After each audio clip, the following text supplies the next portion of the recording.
மணிலால் ஒரு வியாபாரி, நேர்மையான மனிதர், நம்பிக்கையான மனிதர், கடினமாக உழைத்து பணம் சம்பாதித்தவர். தான் சம்பாதித்த பணத்தை எல்லாம் ஒரு பையில் போட்டு மெத்தைக்கு பக்கம் ஒரு பெட்டியில் வைத்திருந்தார்.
நான் தான் பெட்டியை பூட்டி வச்சிருந்தேனே, ஆச்சரியமா இருக்க.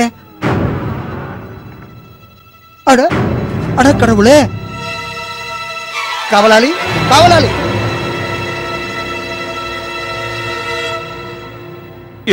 என்னங்கய்யா, என்ன கூப்பிட்டீங்களா? என்னோட பணம் எல்லாம் கொள்ள போயிடுச்சு. நேத்து ராத்திரி யாராவது புது ஆளை வீட்டு பக்கம் பாத்தியா? இல்லைங்களையா, நான் யாரையும் பார்க்கலையே. மோசம் போயிட்டேன். சொத்தெல்லாம் கொள்ள போயிடுச்சு. என்ன செய்வேன்? என் பணம் எப்படி திரும்ப கிடைக்கும்?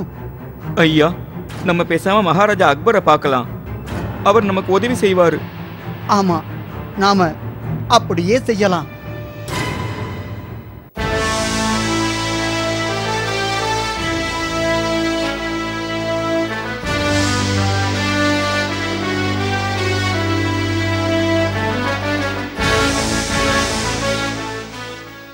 அப்புறம் நான் தூக்கம் கலைஞ்சு பார்த்த போது என் பணம் எல்லாம் கொல்ல போயிருந்துச்சு. இப்ப நீங்க தான் எனக்கு பணம் கிடைக்க உதவி செய்யணும் மகாராஜா. வருத்தமா தான் இருக்கு. பயப்படாதீங்க, நாம இந்த விஷயத்தை கண்டுபிடிச்சிடலாம். பீர்பால், நீங்க தான் இந்த பிரச்சனையை தீர்க்கணும். நிச்சயம் மகாராஜா. மணிலால், உங்களுக்கு யார் மேலேயாவது சந்தேகம் இருக்கா? இதை வீட்டில் இருக்கிறவங்க தான் செஞ்சிருப்பாங்க. ஏன்னா வெளியில இருக்கிறவங்க யாரும் இவ்வளவு கவனமா கொள்ளையடிக்க முடியாது. ஏன்னா திருடனுக்கு நீங்க சாவியை எங்க வச்சிருக்கீங்கன்னு நல்லா தெரிஞ்சிருக்கு. ஐயா, என் வேலைக்காரங்க எல்லாரும் என் கூட பல வருஷங்களா இருக்காங்க. எல்லாரும் நேர்மையானவங்க, விசுவாசமானவங்க. அவங்க மேல சந்தேகப்படுறதுக்கு என்கிட்ட எந்த ஆதாரமும் இல்லையே. பீர்பால், உங்களால் இந்த பிரச்சனையை தீர்க்க முடியுமா? இதுல சாட்சியோ பத்திரமோ எதுவும் இல்லையே. ஆமா மகாராஜா, என்னால தீர்த்து வைக்க முடியும். ஆனா அதுக்கு முன்னாடி எனக்கு 1/2 மணி நேரம் வெளியில போயிட்டு வர அவகாசம் வேணும். அனுமதிக்கிறேன். நன்றி மகாராஜா. இதுக்கு நடுவுல மணிலால், நீங்க ஒண்ணு செய்யுங்க. உங்க வேலைக்காரங்க எல்லாரையும் உடனே தர்பாருக்கு இங்க வர சொல்லுங்க. அப்படியே செய்யறேன் ஐயா.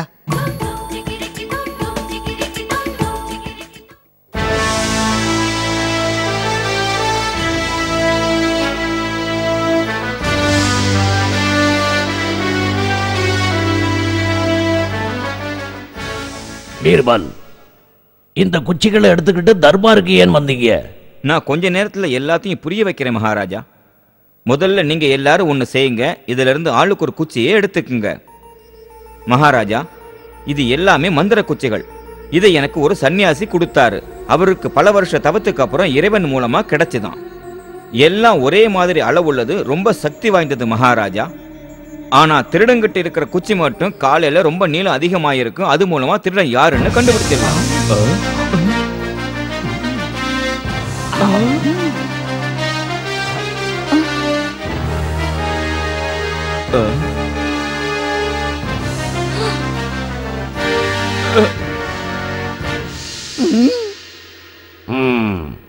இது மந்திர குச்சிகள் தான் உங்களுக்கு நிச்சயமா தெரியுமா பீர்பால்?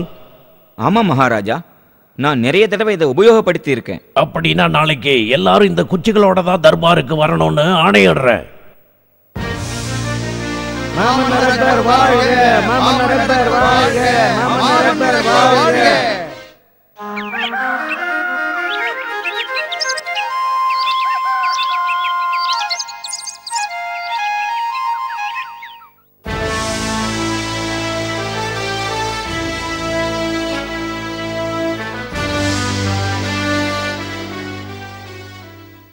பீர்பால், இதுல குற்றவாளி யாருன்னு கண்டுபிடிங்க.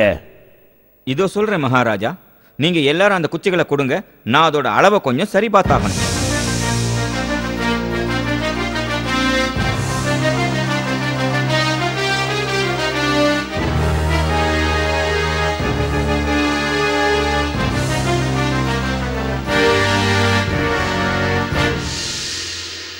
மகாராஜா, இந்த காவலாளி தான் திருடி இருக்கான்.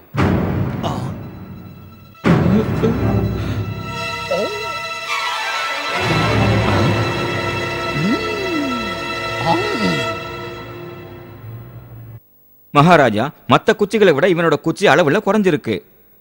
இது ஒண்ணு மந்திர குச்சிகள் இல்ல, இது சாதாரண குச்சிகள் தான். இதை ஒரே அளவுல வெட்டி எடுத்துக்கிட்டு வந்தேன். ஆனா பணத்தை திருடினவன் அவனோட குச்சி கொஞ்சம் நீளமாயிடுன்னு நினைச்சு அதை ஒரு அங்குலம் வெட்டி வச்சிருக்கான். மகாராஜா, என்ன மன்னிச்சிடுங்க மகாராஜா, நான் தான் தப்பு செஞ்சிட்டேன். என் முதலாளியோட பெட்டியில இருந்து நான் தான் பணத்தை எடுத்தேன்னு ஒத்துக்கிறேன். நேத்து பீர்பால் ஐயா குச்சிகளை பத்தி சொன்னதும் நான் ரொம்ப பயந்து போயிட்டேன்.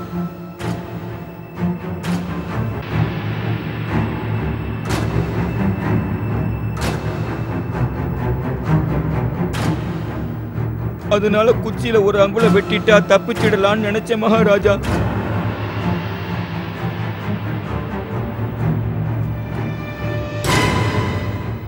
எனக்கு கொஞ்சம் பணம் தேவையா இருந்துச்சு. இருந்தாலும் நான் செஞ்சது தப்பு தான்.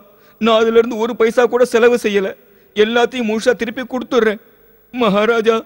நன்றி மகாராஜா, உங்களால என் பணம் திரும்ப கிடைச்சது. இந்த உதவியை நான் மறக்க மாட்டேன். நன்றி மகாராஜா. நீங்க நன்றிய பீர்பாலுக்கு சொல்லுங்க. அவர் உதவி இல்லாம இந்த பிரச்சனை முடிவுக்கு வந்திருக்காது. நன்றி பீர்பால் ஐயா, நன்றி. நன்றி நன்றி மகாராஜா.